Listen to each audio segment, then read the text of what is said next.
හිරු TV එකේ නර්මදා ඉසුරු ලව්වා මට මේ වගේ බලහත්කාරකමක් කළා කියලා එයාගේ කටින්ම කියවුණා. නර්මදා වගේ එක එක මිනිස්සුත් එක බුද්ධියගෙන මටත් එක එක ළමයි හදන්නද කියන්නේ කියලා මම ඇහුවා.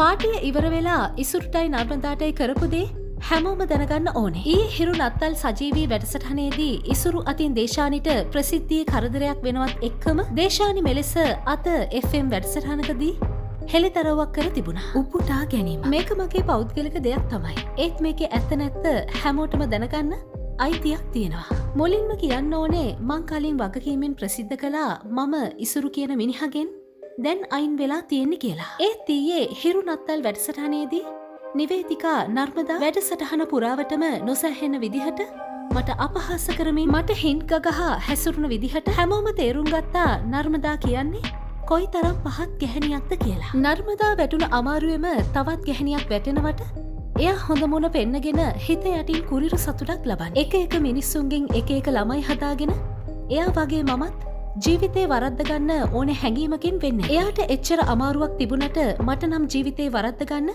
එච්චර අමාරුවක් නැහැ. ඊ වැඩසටහනේදී ඉසුරු මගේ අතින් බලින් අදින්නත් නර්මදාගේ මේ කල්ක්‍රියාව හේතු වුණා. ඒක ඇත්තටම බලහත්කාරකමක්. එහෙම කෙල්ලෙක්ව අකමැත්තෙන් අපහසුතාවයට පත් කරන්න බෑ. සජීවී වැඩසටහනක් නිසා ඇත්තටම මට කර කියා ගන්න දෙයක් නැති වුණා. ඒත් ආයෙත් මම ඉවසන්නේ නැහැ. මගේ ඇඟට එක අතක් හරි ওই මිනිහා තිබ්බොත් මම අනිවාර්යයෙන්ම නීතිමය පියවර ගන්නවා. ඒ වගේම නර්මදා වගේ පහත් ගැහැණු ඉන්න වැඩසටහනකටවත් මම ආයේ සහභාගී වෙන්නේ නැහැ.